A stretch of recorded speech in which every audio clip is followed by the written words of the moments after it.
Good morning. The Secretary General will preview the ministerial for you, and then, of course, he'll be here to take your questions. Secretary General. Good morning. Defence Ministers will meet here tomorrow and the day after tomorrow to address pressing security issues. We will discuss Russia's violation of the Intermediate Range Nuclear Forces Treaty.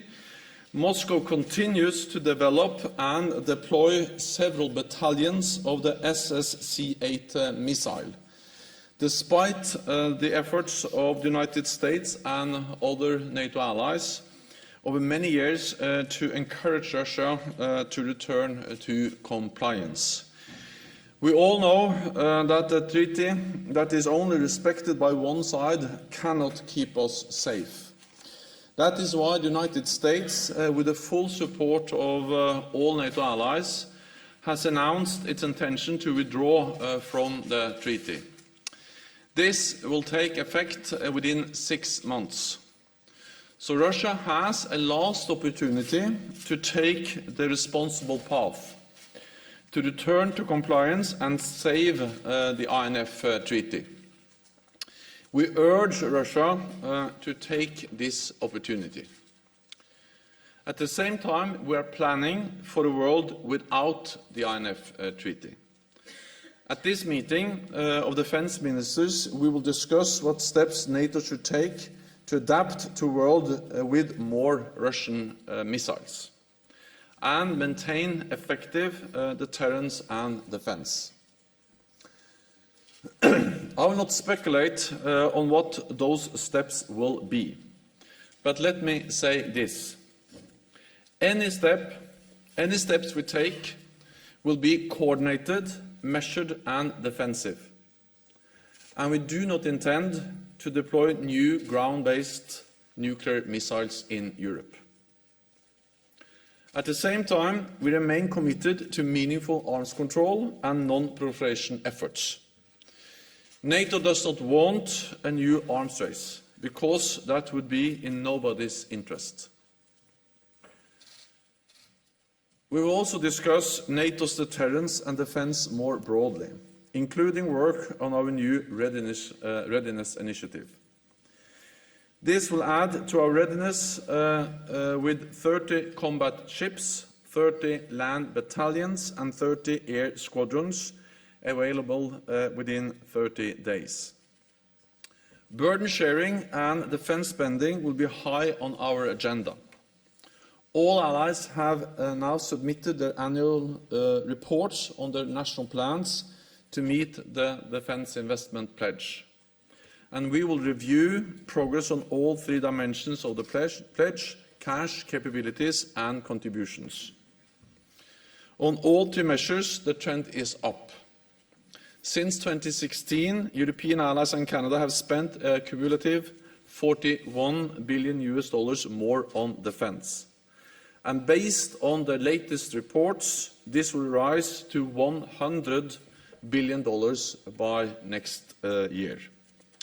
Allies are also investing more in modern capabilities and contributing more forces to our missions and operations.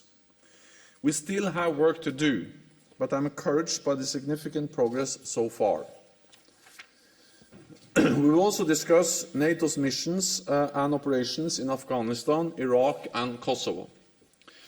In Afghanistan, the situation remains difficult, but we also see efforts for peace. Allies have been kept closely updated by the United States. We continue to consult on the implications of a possible peace deal and how NATO can support it. Yesterday we met with the US envoy, Ambassador Khalilzad. This is the 3rd time in the last few weeks we meet with him. It is too early to say if there will be a deal. NATO continues to help the Afghan security forces to create the conditions for a peaceful solution. What is clear is this: we went into Afghanistan together, and together we will determine our future posture, based on conditions we determine with the Afghans. In Iraq, our new training mission is now up and running. Our support will help Iraq prevent the resurgence of ISIS or other terrorist groups. We will also address the KFOR mission, which has made an important contribution to stability in the Western Balkans region for the last 20 years. At the same time, we will review the level of our support for the Kosovo Security Force after the change of its mandate. We will have a session devoted to NATO-EU cooperation and the EU efforts on defence. Done in the right way, EU efforts can strengthen the European pillar in NATO and lead to fairer burden sharing. But of course, EU efforts on defence cannot replace NATO. So we must ensure our efforts complement and do not compete with one another. To conclude, let me say that I am extremely glad that at this meeting we will welcome for the first time our colleague from Skopje, Minister Radmila Sekerinska. The future Republic of North Macedonia now has a seat at NATO's table. With that, I'm ready to take your questions. Okay, we'll start with Agence France-Presse over there, fourth row. Yeah. Hello, good morning. Damon Wake, AFP. On the INF, do you have any plans for contact with the Russians in the near future? And what message can you give to them beyond repeating for the umpteenth time that they should come back into compliance? Thank you. We have and we will meet with the Russians to address the INF issue. We met with Russia recently in the NATO-Russia Council, and one of the main topics there was actually the INF and the Russian violations of the INF treaty. This is very serious because these missiles are hard to detect, they are mobile, they have little warning time, they can reach European cities, they are capable of carrying nuclear warheads. And by reducing the warning time, they also reduce the threshold of any potential use of nuclear weapons in an armed conflict. So we have raised it. We will raise it again, both in the NATO-Russia Council, but also in direct talks with the Russians. So I, for instance, expect that this will be an issue that will be raised, for instance, at the Munich Security Conference, because all NATO allies are concerned about the fact that we now see that this cornerstone for European security is really in jeopardy, and we are as we are both urging Russia to come back into compliance, but at the same time we are planning for a world without the INF treaty and with more Russian missiles. We don't have to mirror what Russia does, but we need to make sure that we have effective deterrence and defence. Okay, gentleman over there, third row. Thank you very much. My name is Jamal Reza from KTV in Kosovo. Mr. Secretary General, can you please elaborate on how will this future cooperation of NATO with the engagement with Kosovo security forces will look like? And will the ongoing dispute with Serbia about the tariffs will affect your decision? Thank you. I think it is important to distinguish between two types of NATO presence in Kosovo. We have the KFOR operation. That will not be affected at all, because the KFOR operation with 3,000–4,000 troops has been there for many years, for 20 years, and is based on a UN Security Council resolution. That will continue because it contributes to stability, it protects all people in Kosovo, and it contributes to stability in the wider region. So that will continue unchanged. What we will assess is the activities we have outside the KFOR mission, which is different kinds of capacity building. We have not made any decisions, but we have made clear that we will assess the level of NATO engagement, because several allies have expressed that they think it's ill-timed, the decision to transform the Kosovo Security Force into an army, and several allies also expressed their disappointment with the new tariffs, and they have also clearly stated that the security forces in Kosovo must respect all their international obligations, including the agreement, the Brussels agreement, that they will not move to northern Kosovo without the concurrence or the support of the NATO commander of KFOR. So all these issues will, of course, be on the table, and then it's too early to say exactly what kind of adjustments that will take place, but this is now something we are addressing. Okay, VG. Yeah, gentleman in the third row, please. In the third row, there, on the third row. Thank you. Alf Jonsen, VG, Norwegian Daily. There are reports after the Trident juncture in Norway last fall about Russian activities in all domains, and there was specifically GPS disturbances every day during the exercise, both in northern Norway and in Finland, that could pose danger to civilian air traffic, for instance. So my question is whether NATO have addressed the incidents and what response you got, and also if other allies have experienced same kind of disturbances on the satellite GPS. Thank you. So we have addressed air safety with Russia several times, and this has been an issue especially related to the Baltic Sea, but also an issue which is of more general concern. And taking into account the importance of GPS signals for both civil aviation, but not least for search and rescue, for emergency services, it is very serious when GPS signals are jammed, as we have seen in Norway and also in Finland. To jam GPS signals is dangerous and irresponsible behavior, and that's also the reason why Norway and other NATO allies have expressed such a great concern about this, and also why NATO will continue to raise all issues related to air safety with Russia, because this is something which is undermining actually the cooperation we have with Russia. Some NATO allies, including Norway, have with Russia up in the high north related to search and rescue. So this will benefit also. Any jamming of GPS signals will undermine search and rescue for, of course, Norwegians, but also for Russians who may need help in the high north. Okay, gentleman over here. Thank you. This is Nizamuddin Hamidi from Pajwak Afghan News. My question refers to recent peace efforts in Afghanistan. So, given your recent meetings with Ambassador Khalilzad, what step can facilitate direct Afghan government and Taliban talks, as it is not happening? So we strongly support Afghan reconciliation, and of course that has to include the Afghan government. And I know that that's part of the discussions which are ongoing now, how to facilitate Afghan reconciliation.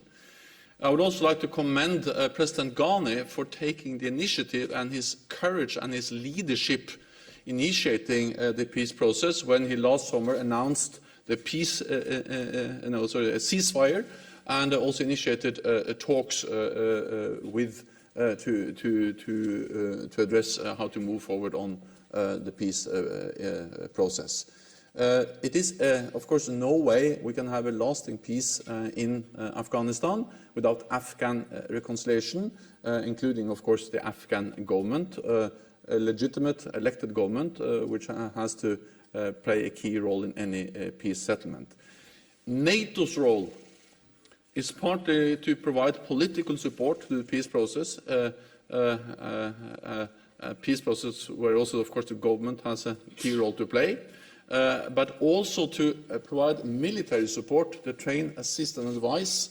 We provide to our rescue support mission to create the conditions for a peace deal, sending a message to Taliban that they will not win on the battlefield, so they have to sit down at the negotiating table. We will continue to provide that support. The purpose of military presence is to create conditions for peace, and that's exactly what we now at least see some signals which are encouraging. Okay, lady in the first row there, please.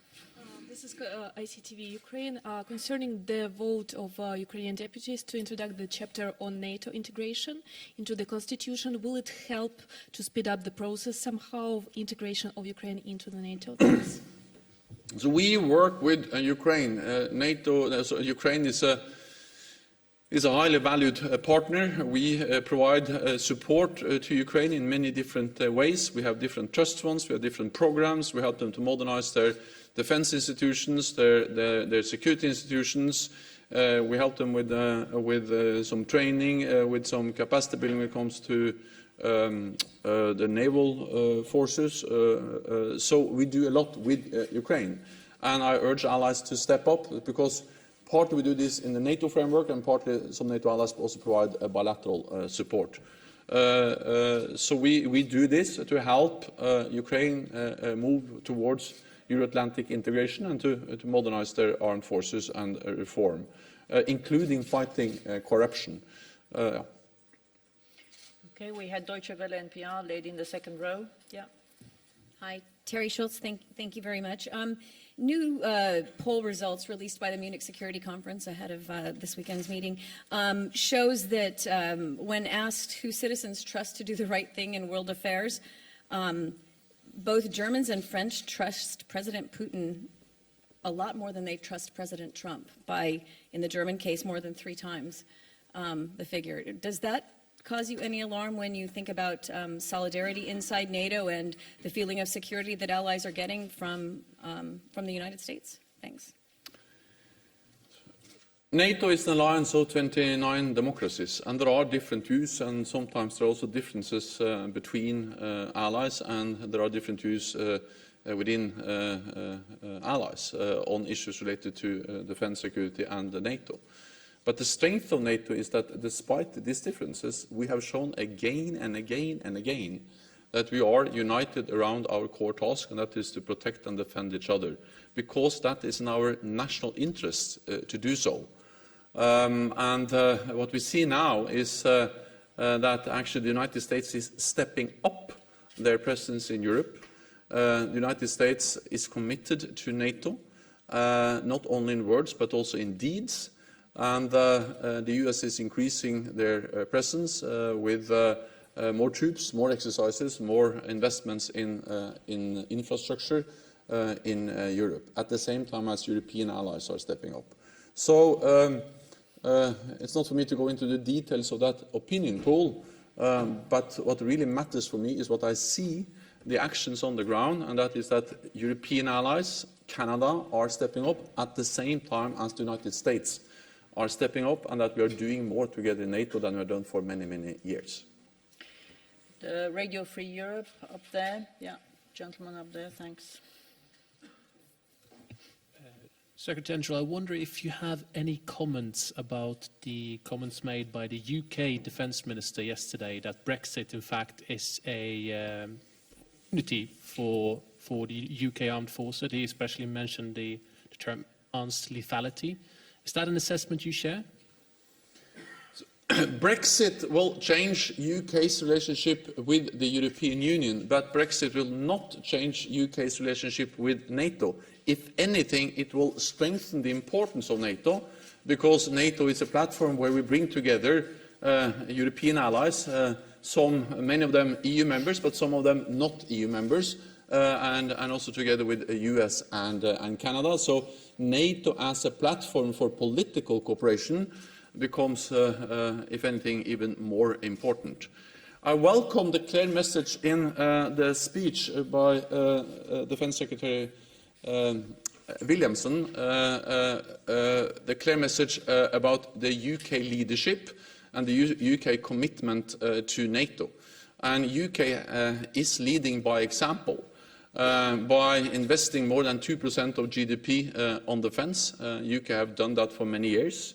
UK is providing high-end capabilities to our collective defence, and UK is present in many of our missions and operations and leading one of the battle groups in the Baltics in Estonia. So I really welcome this strong message from UK, from the Defence Secretary, and I look forward to seeing him at the Defence Ministerial meeting here in Brussels tomorrow. Okay, we had the German news agency DPA, I think, just behind the cameras. Yeah, thanks. Ansgar Hase from DPA. Secretary General, a quick question on defense spending. Can you tell us how many allies will reach the 2% target in 2024 according to the new national plans? The majority of allies have put forward plans to reach 2% by 2024. I hope, of course, that as we get new and revised plans, that we will be able to increase that number. I also welcome the fact that even those allies who not yet have submitted plans to reach 2%, they have started to increase. So they are very much moving in the right direction. And that includes Germany. We see a significant increase in German defense expenditure. The current plan outlay also describes an 80% increase in defense investments by 2024. This is significant. It matters because Germany is such a big economy. So what Germany does matters when it comes to total defense spending among European and NATO allies. The good thing is that all allies have stopped the cuts after years of cutting defense budgets. All allies have stopped the cuts. And all our allies are now increasing investments in defence. Politico over there. Yeah, gentleman with glasses, just there. Thank you, Secretary General. David Hersman from Politico. You're also meeting with High Representative Mogherini, and because of some of the doubts that have been created about the U.S. commitment to NATO, to European security, I wonder if you could address a perception among some European allies that NATO is in fact an obstacle to enhanced European defense cooperation, that NATO really doesn't like the concept of an EU army proposed by President Macron and Chancellor Merkel, that PESCO, it's not in the guise of criticizing certain things as potentially duplicative. In fact, what NATO is trying to do is sort of protect American dominance of this alliance. For me, there is no contradiction between EU efforts on defence and a strong NATO. Actually, that works perfectly hand in hand, as long as the EU efforts are done in the right way, meaning not competing, not duplicating with the NATO efforts, but complementing. Then these EU efforts will strengthen the European pillar in NATO. Because I strongly believe that PESCO, the European Defence Fund, will help to develop new capabilities. They will help to increase defence investments. They will help to address the fragmentation of the European defence industry. All of that will strengthen European NATO allies. And since we only have one single set of forces, and they are available for NATO operations, this will be good for NATO as it is good for Europe. That's two sides of the same coin. So the only thing we have to be focused or aware is the risk for any duplication or any misperception that this is something that will replace NATO. Because, of course, EU can never replace NATO when it comes to collective defence and protecting Europe. We see a lot of cooperation between European allies in NATO. Exercises, capability developments. We work very closely even with NATO EU members like Sweden and Finland. They participate, for instance, in the Trident Juncture. Trident Juncture is a big NATO exercise, but bringing European allies together, most of them EU members. So they exercise together, European allies, in the NATO exercise. So I think actually NATO promotes a lot of European cooperation, and PESCO and other EU efforts on defence can actually just strengthen the European pillar of NATO. Let me also add that, well, what I think is important is that we need to avoid any perception that Europe can manage without NATO. Because 2 world wars and the Cold War taught us that we need a strong transatlantic bond to preserve peace and stability in Europe. And especially after Brexit, it's obvious that EU efforts cannot replace NATO. because after Brexit, 80% of NATO's defence expenditure will come from non-EU members. This is partly about money, but also partly about geography. Norway in the north, not a very big ally, but important when it comes to the high north. Turkey in the south, very important in the fight against terrorism. And then in the west, you will have major allies as Canada, the United States, and the United Kingdom. So this is both about geography and money, which highlights that European unity cannot substitute for transatlantic unity. I welcome European unity, and I welcome transatlantic unity as something that we need together, not apart. And the last thing I say is that 3 of the 4 battle groups in the eastern part of the alliance in Europe will be led by non-EU allies. So Europeans and North Americans are doing more together now than we have done for many years, and this shows that actually Europe and North America are working together. We have the lady in the center, please. Yeah. Just wait for the microphone. Thanks.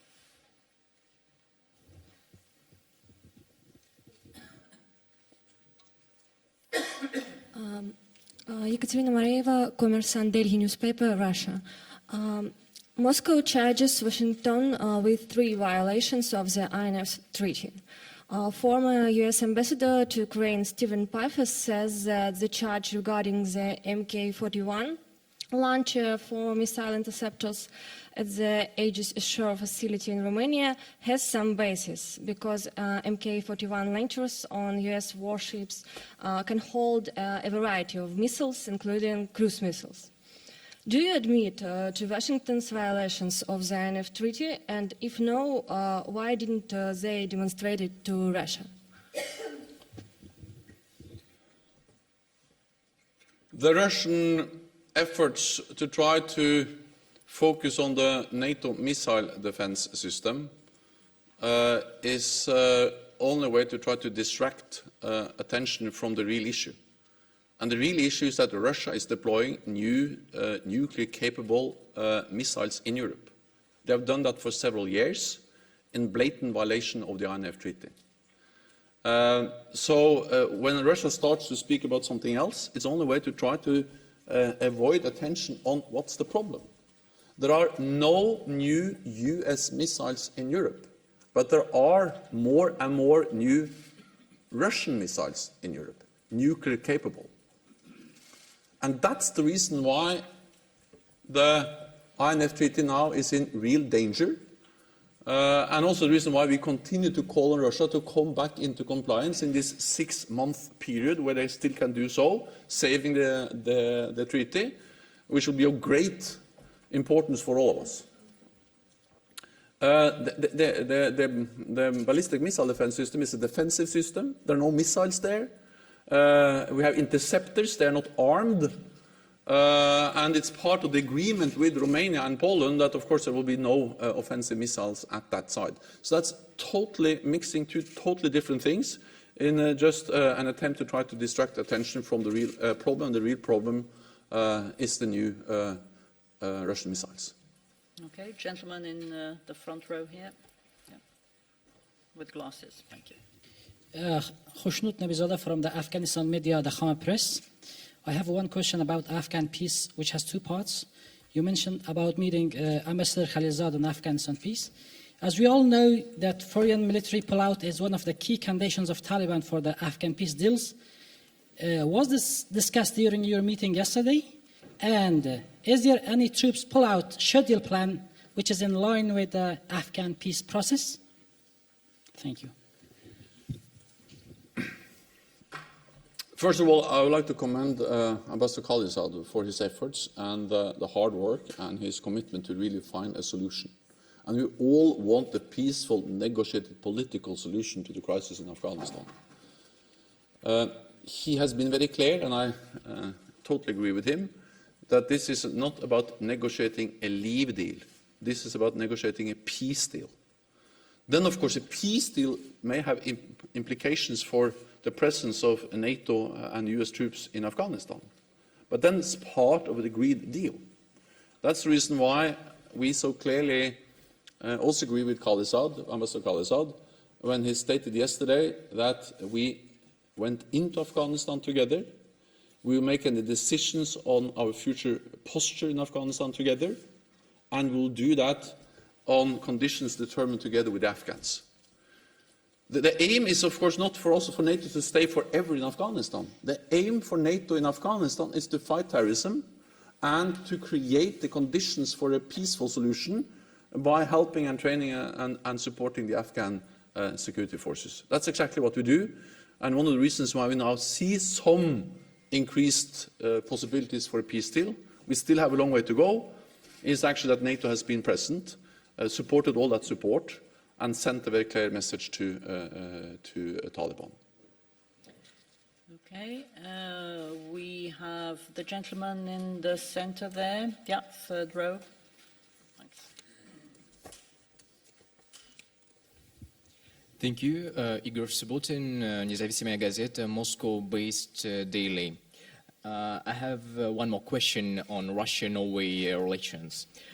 Just a week ago, Russian Foreign Ministry spokesperson Maria Zakharova expressed concerns on increasing number of NATO's submarines in Arctic waters.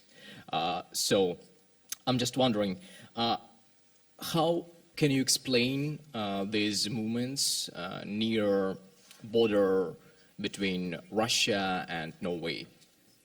How can you comment this? Well, Norway is a sovereign nation with its own military capabilities, and they are, of course, free to operate both in Norwegian territorial waters and in international waters, in the Barents Sea, in the Polar Sea, in the Norwegian Sea, in the North Sea, and many other places. NATO and Norway, we are very transparent.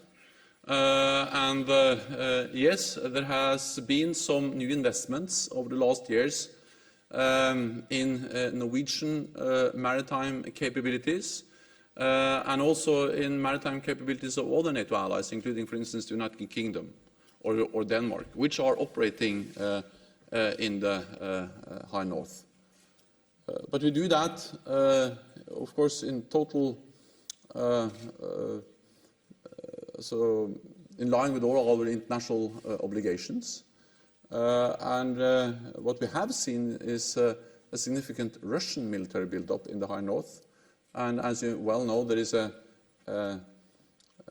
big naval base at the Kola Peninsula with a lot of Russian submarines, including Russian submarines with nuclear-capable missiles. Well, NATO is present in the High North. Norway is part of that.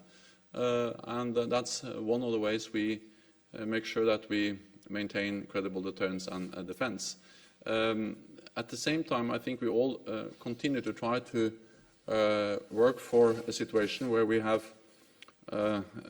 as low tensions as possible in the High North, also because there is some cooperation, partly part of the Barents Council and also part of the Arctic Council, to address, for instance, issues related to search and rescue, where many different countries, non-NATO countries, are working together with NATO allies in the High North.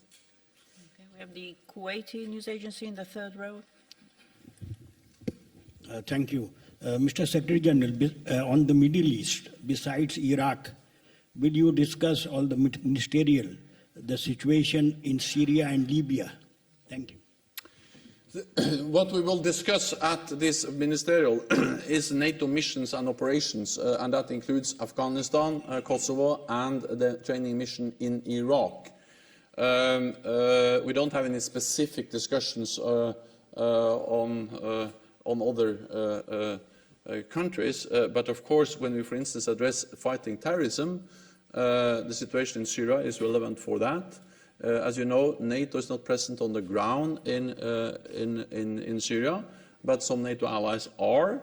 And I welcome also the efforts of coordinating the efforts of, for instance, Turkey and the United States in northern Syria. And very often we see that when they meet at the NATO meetings, on the margins of the official meetings, they sit down and address how to better coordinate their efforts, for instance, in northern Syria. And I expect that's also to happen this time. Okay, we have our Montenegrin colleague there in the second row. Miloš Udović, Daily Press, Vijesti, Montenegro. This year will mark 70 years of NATO, but will also mark the 10 years of first Western Balkan countries joining the alliance. Albania and Croatia joined in 2009, Montenegro most recently in 2017, and we are on the path of welcoming future Republic of North Macedonia as a 30th member. So my question is, how all these enlargements impacted security and overall situation in the region, and also how it impacted NATO? Thank you so much.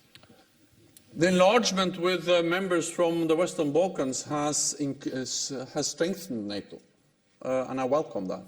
But it has also, of course, helped to stabilize the Western Balkans and helped to strengthen those countries in the region that have joined NATO.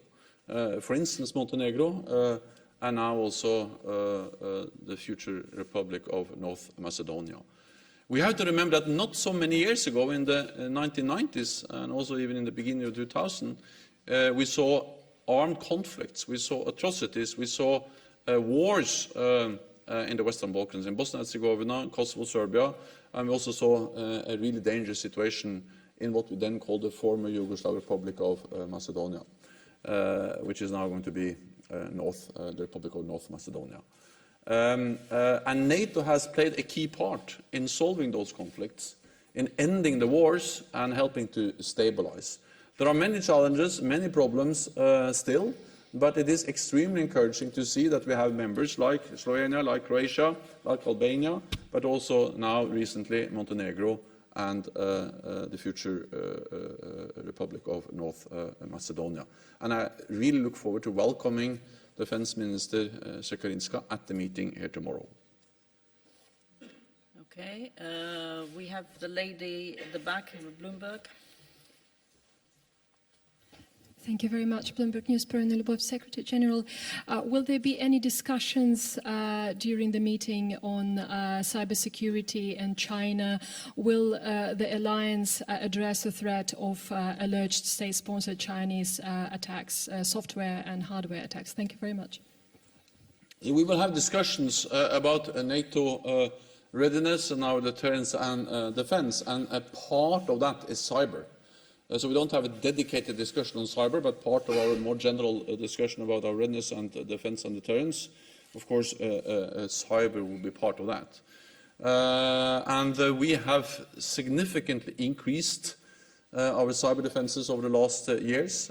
We have agreed what we call a cyber pledge, where we actually have a plan for how different allies, or all allies, should strengthen their cyber defences. We share technology, we share best practices. We conduct the biggest cyber exercises in the world. We did that recently, also from Estonia, and we will continue to exercise to increase readiness, to increase awareness, to improve understanding of the cyber threats coming from many different angles and from many different directions. One of the challenges with cyber attacks, and we see more and more of them, is attribution. So one of the things we are working on is how to improve methods to be able to identify and to agree on attribution. So cyber will be part of this, which has been part of NATO's increased readiness and preparedness for several years. So I guess that allies will also mention China, and of course we have seen reports from allies about their concerns about Chinese activity related to infrastructure and cyber, and these are reports we take seriously in the alliance, and we will continue to consult on these issues because that's part of the broader cyber challenge we all face. Okay, we have the gentleman over there in the middle. Thanks. National News Agency of Ukraine on INF suspension. Solving the issue of defense and deterrence, does NATO consider some kind of political solutions like creation, for example, a new multilateral treaty to replace INF, maybe together and in cooperation with the European Union? Thanks. So NATO strongly supports arms control efforts, and we have been on the forefront of the work to try to move forward the arms control agenda for many, many years. And we see reasons to also try to broaden the INF Treaty to include more countries, because we have seen that since the agreement was signed in 1987, then between the Soviet Union and the United States, more countries have invested heavily in intermediate range forces, missiles. We have seen that, of course, in a rising power as China, but also countries like India, Pakistan, and Iran are developing and deploying intermediate range weapons. So there are reasons to look into how can we broaden this, how can we have a treaty which covers not only Russia and the United States. But my important message today is that this effort to try to strengthen or to broaden arms control regime on intermediate range weapons is in no way an excuse for leaving or violating the existing treaty we have. That is a cornerstone. It has to be preserved, and then built on that, we should look into possible ways to strengthen and to broaden that treaty. So I just strongly express that I totally disagree with the idea that since not all countries with intermediate range weapons are covered by the existing INF Treaty, that makes it in a way illegal or okay to violate it. No, it's not okay to violate an arms control treaty. Totally different issues whether we should try to build on it and to expand it, and of course we would like to see that. Thank you very much. This concludes this press conference. We'll see you tomorrow at the ministerial. Thank you. Thank you.